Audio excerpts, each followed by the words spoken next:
Hi everyone.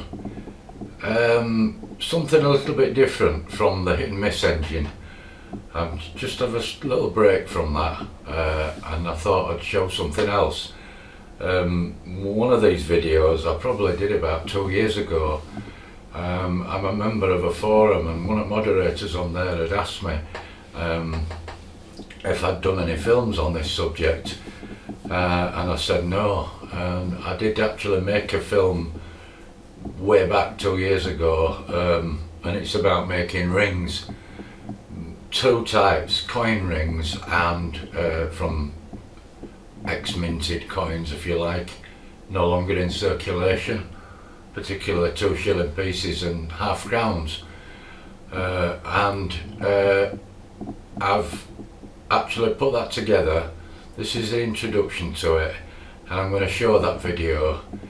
I think it's about 30 minutes long, it might be less.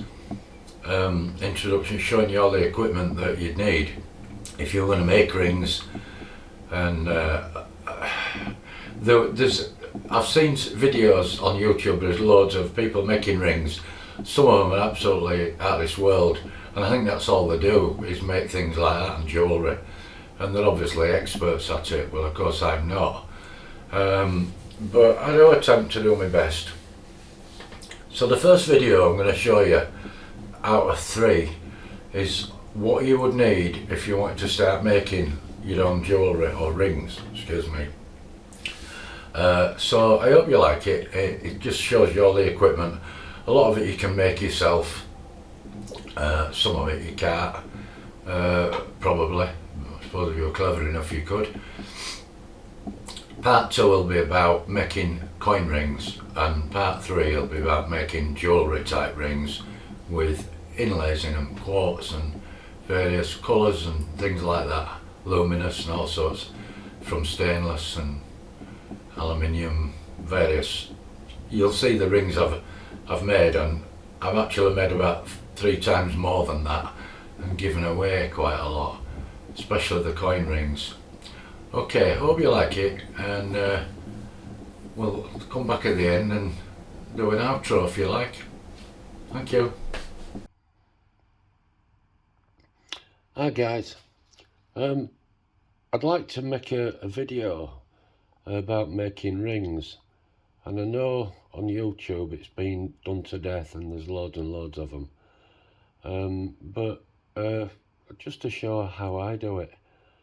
I've done 2 variations on rings. One is making them from coins, as you can see with that one, which turned out quite nice, from a old half crown. So we can get that focus right. Made from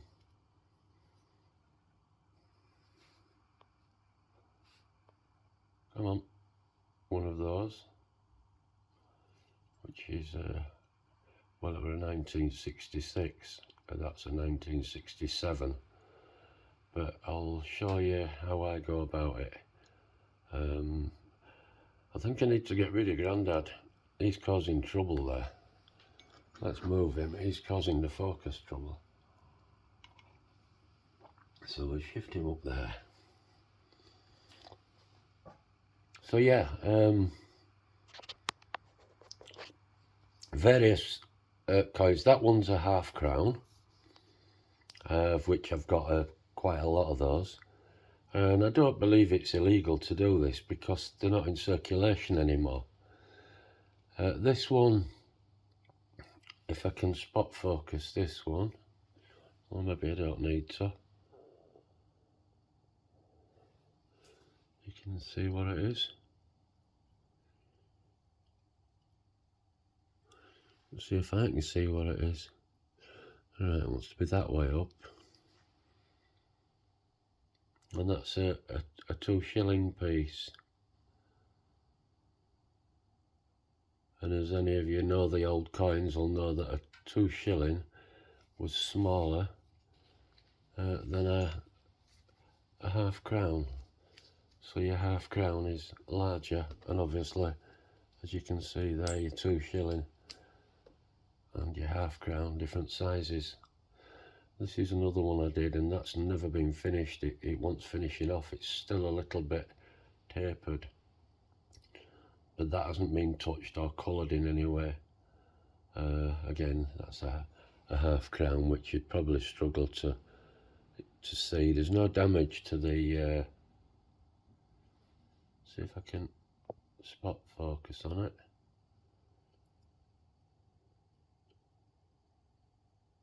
That just wants working on. But my plan is to actually start from nothing and start with punching the thing out, and that's another one we did. That's a 2 shilling. That is an American $1/4, which were coming up lovely until I started polishing it and then realised there's copper in it, and it went through to copper, so obviously that's no good. This one is made from titanium, and then I've heat treated it to get the different colours in it. It's a piece of titanium. I've got loads more of that titanium, so we might have a go at making one of them. This is a total failure. This is 99% silver, Morgan silver dollar, if that's indeed what it is, because I bought 2, and while I were heat treating one of them, it just fell to pieces. And it were more like spelter, if you know what that is, base aluminium, but it weighed correctly. I think it was something like 29 grams it had to weigh, and it weighed perfect. But started doing this one, and it got stuck in the die, and it's damaged the side of it, and the thing's out of shape anyway, so I gave up on that for now. Maybe come back to it. So they're mainly, apart from that titanium one, they're coin rings. So slide that way. These are all handmade rings. This one is a glow-in-the-dark, luminous ring that if you shine enough light on it and then turn the light out, you get about half an hour of illuminated ring. That's made from stainless. It's a comfort one, so it's smoothed the edges on the inside so it doesn't make your fingers sore. That's made from a piece of stainless of my own, as that one is too. That's just made from card glitter. Cost literally nothing to make. The medium you use is just super glue. I've got 2 or 3 different constituencies, no, thicknesses I'll say, of super glue. I've got some that's super watery, that I usually start with. One of the biggest problems with super glue is if you put too much on, it doesn't set in the middle. That's another one, very dark one. That's just an El Cheapo out of a piece of aluminium that I did. Again, just card glitter. That one is palm wood that I made. So that's actually a bought ring blank with that groove cut in it, and I've put that palm wood in. I've got a box full of veneer, exotic woods. I can't remember what that one is. Somebody will probably tell me. It's the one with all little knots in it. Can't remember now. Anyway, I've got a pack of it with, in fact I'll show it. I'll show the pack. So I think this might run maybe 2 or 3 different parts to this. Well, to give you an idea, let's lift that up. That's what I've got, which is a pack full of exotic woods. You've got all sorts of, whether that's a type of teak or a type of Iroko mahogany, don't know. There's lots and lots and lots in here. Some of it's very delicate, so thin. It's not walnut, is it? It's not yew tree. It could be walnut, I'm not sure. There's about 100 different ones in here. That's a tiki looking type wood, or is it maybe a pear? No, is it too beigey for pear maybe? I'm not up on my woods. Well, I am a little bit. Another one with a different type of mahogany type grain in it. Lots and lots and lots. So basically you get a straight edge and you cut a little strip of this wood and then you soak it in hot water and wrap it around something, usually an 1/2 inch socket, and then back up there. And then you tape it with a bit of masking tape and let it dry. And then once it's dried, you can untake it off and it's coiled up. And then you carefully wrap that around your ring, and with a dab of super glue, pull it round and carefully hold it while you glue it. It takes a bit of doing. I did do another ring and it failed badly, so that's something I need to maybe have another go at. It became a bit of a hobby until I bought my milling machine, and then that thing took over and I've never come back to it. So I will. So they're the rings, and I will show you some pieces of equipment that you do need and maybe some that you don't if you're going to do this. So just have a sip of my coffee. Things that you do need. Shall we take the phone out of this holder? And come on. So a ring stretcher. You would need a ring stretcher. Zoomed in, am I? No. This basically is a ring stretcher. So what you would do is you would put your ring on there, and then you would work that backwards and forwards and stretch your ring. Keep turning it, and then you'd turn it over and come back down again and carry on until you got the size you wanted. Usually you go a couple of sizes too large. How do you get your sizes? Okay, so this is probably a must. These are some ring gauges. You can buy a little cheap plastic set if you want.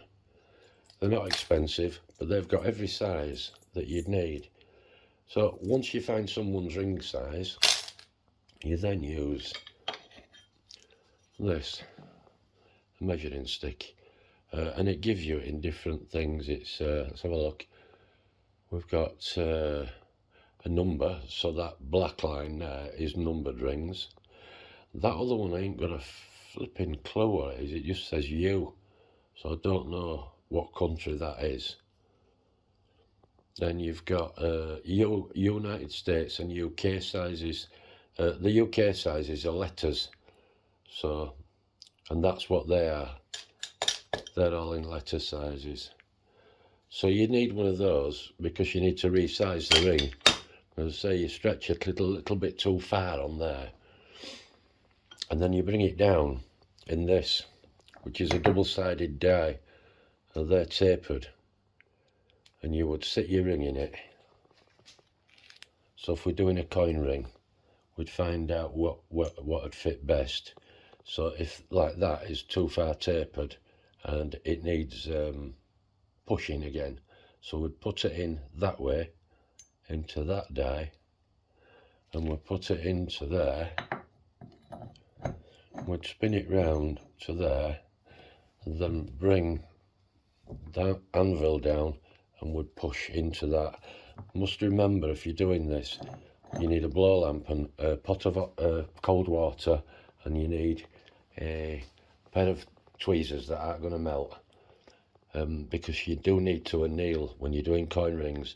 Probably, I'd say up to 6 times. I'd probably do 6 times during the course of making that ring.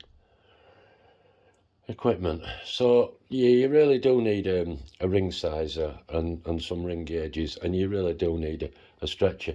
I've got another one in cupboard, and it's one that's a portable one. It's not much good, to be honest with you. Not much good at all. So that is much better. Usually wrap a piece of plastic around there so you don't damage, because the most important thing when you're doing these rings is not to damage the text on there. Once you damage the print on there, you might as well throw it away. And if you're careful, on the inside. You can keep most of that print as well, if you can see that. But you can keep most of that print too. So I even made a little knurling tool to get those serrated edges that are on a half crown on the edge like that. So when I'd push the ring, I could do the other side. But it's not fine enough. I need a finer one. What else do we need? There's various. When you've finished your rings, you need to polish them, especially if you've made your own and you've done your own inlay and you've polished them up, or you want to polish them up. You need little mandrels like this. These are all homemade out of pieces of aluminium. And basically that's a chunk of aluminium. It's been turned to what sizes I wanted. Sorry. And then I've drilled through the centre, put an Allen screw in, and that's an Allen screw head turned down to create a taper, so it flares it when you tighten it up.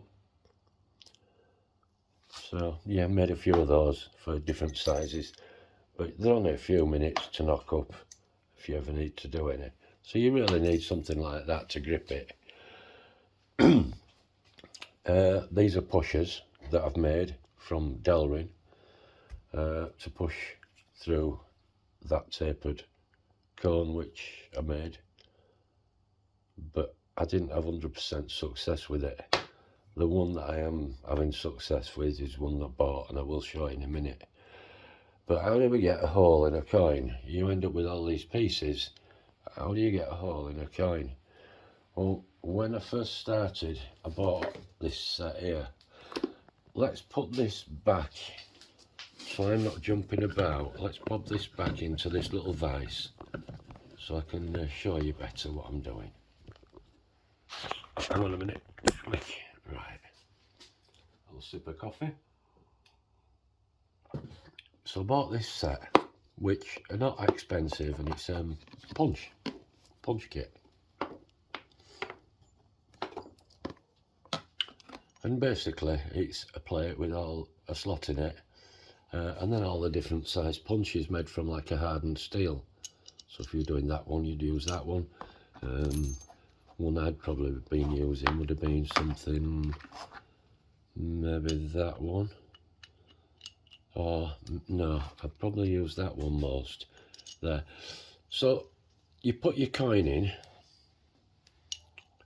that slot, you mark it central with an ink marker or some other suitable item, and you bob it in there.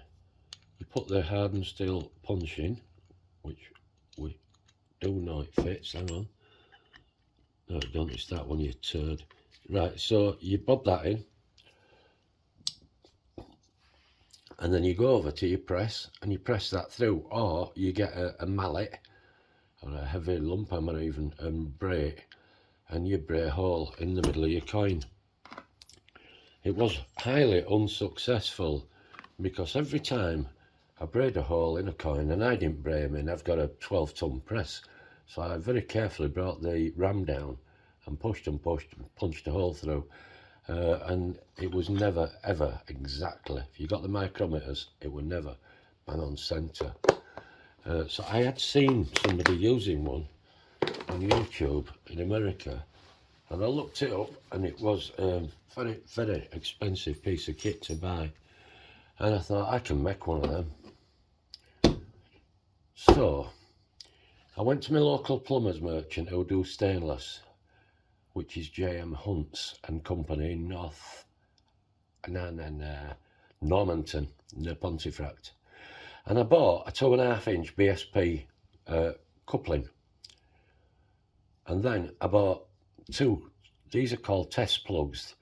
They were solid stainless, hexagon, and they were for test plugs. They've got a right high rating on them. There's still some print on there for when they're doing testing on pipelines. They can't use hollow ones. They've got to be solid steel, and that's what they are. They do them in malleable steel as well, but I preferred stainless. It would have quite a lot more expensive, but once you've got it, you've got it.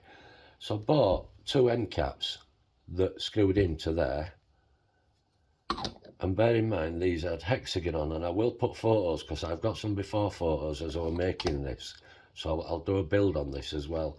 So there were hexagons, so I turned the hexagon off so it looked like it was nice and clean. And in that one, I turned a taper. So if you sat a coin in it, it'll sit dead centre. In that, I turned various different sizes to take these, which I will show. And these were purchased second hand off eBay. What they are is the fly cutter, the fly punches from a fly cutter. It's punch and die, hardened steel punch and a hardened steel die. There were different sizes. So let's take this one. I machined in there a relief, so that would fit in there, so that's fit. Then you would stick your coin on there that you want to punch, and then you would get your punch, put it in there and hold it and screw it together.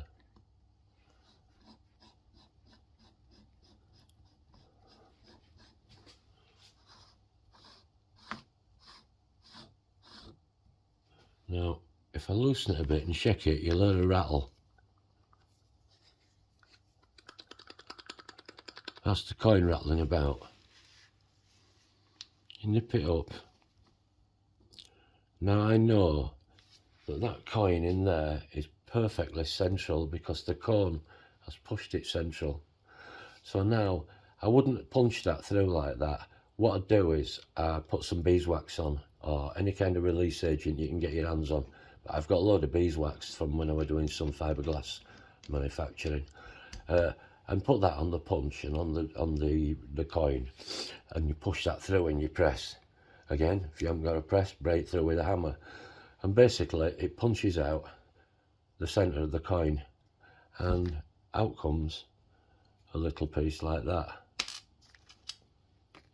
And that's what you've got, and you end up with your coin with a hole absolutely perfectly in the centre. Take it all apart again, and you can put any size in. So if I wanted to use the smaller one, which is a smaller die, that fits in to that bottom bit there that I did, and the punch would go through just the same. I'll put those back over there.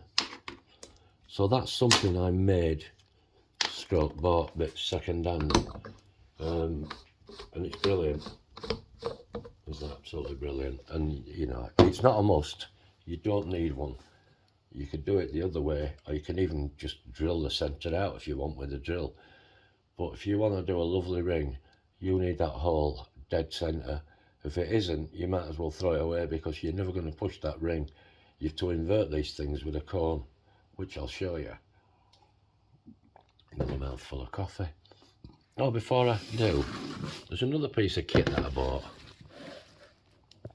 that I never really used, but it's a super thing if anybody wants to make jewellery, or even washers, tapered washers or anything. Well, this little kit, well, I can't remember what I paid for this off eBay, but it wasn't silly money. And there's like your dolly, and the dolly has got loads of domes all machined into it. It's an Asian import. It wasn't expensive. It needs oiling up for winter. So you'd get your coin and sit it in there,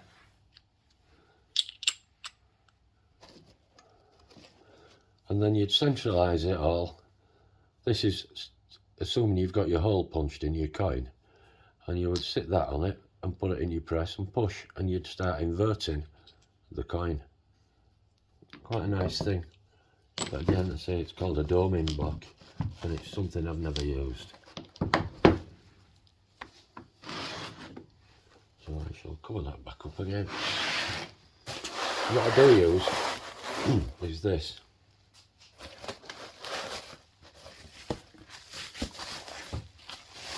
looking at my video and it's already 22 minutes in, so there's going to be a few parts to this. But it's probably worth watching if you're interested in making jewellery.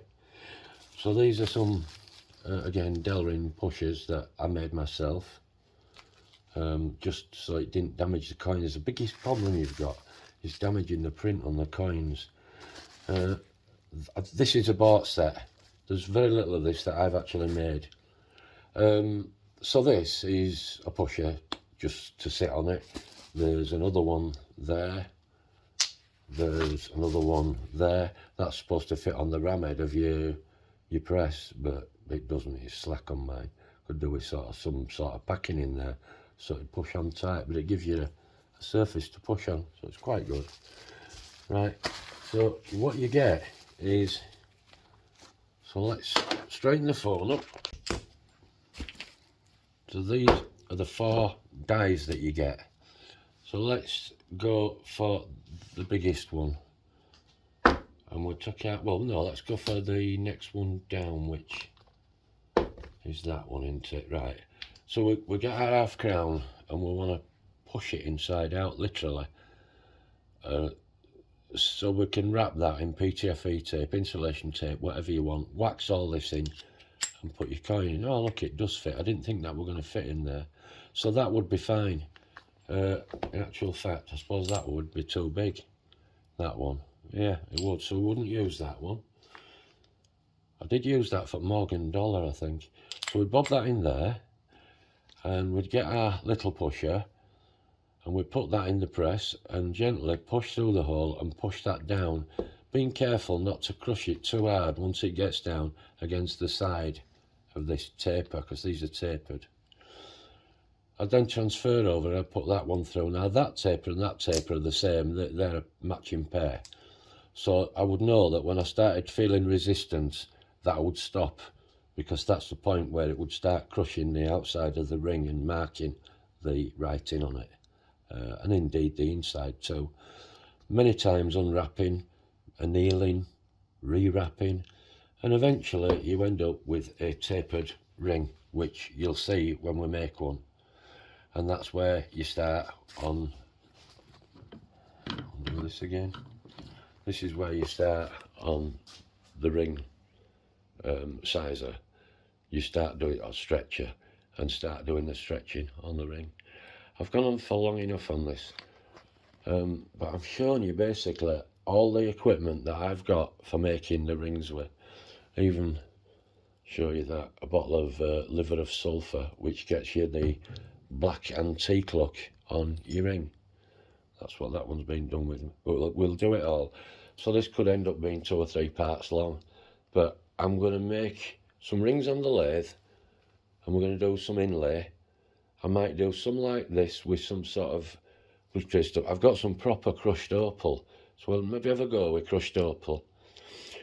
If that's successful, I'll make another one with a groove, and because I've got some stainless bar, I'm sure I have, that we can do it with.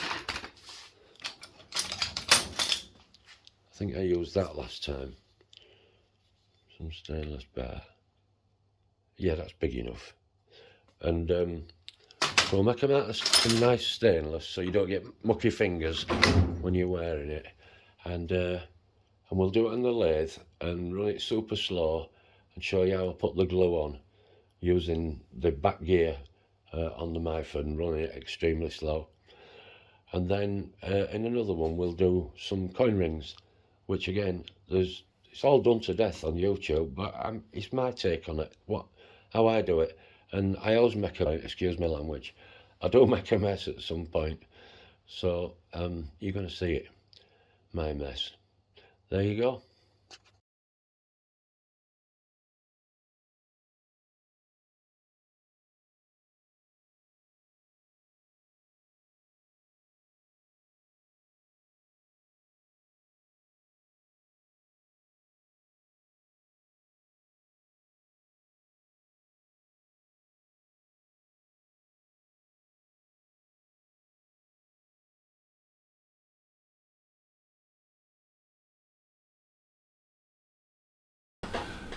Hi, so that was making a list or showing the list of everything that you would need to make rings with. Hope you enjoyed the video. Part 2 will be coming along shortly. I've already made a start on that, but I won't spoil it. We'll just show you it when we've got on with it. Okay, if you liked it, give us a thumbs up or maybe comment. You might have different equipment that you use to make your rings with, if indeed you do, and if you don't, well, you'll have an insight in sort of equipment you'd probably need. Okay, thanks for watching. If you haven't subscribed, please subscribe and you will be notified of part 2 and part 3 when they come out, plus all the playlists I've created with all the stuff I've made in the past. Okay, thanks guys, see you later.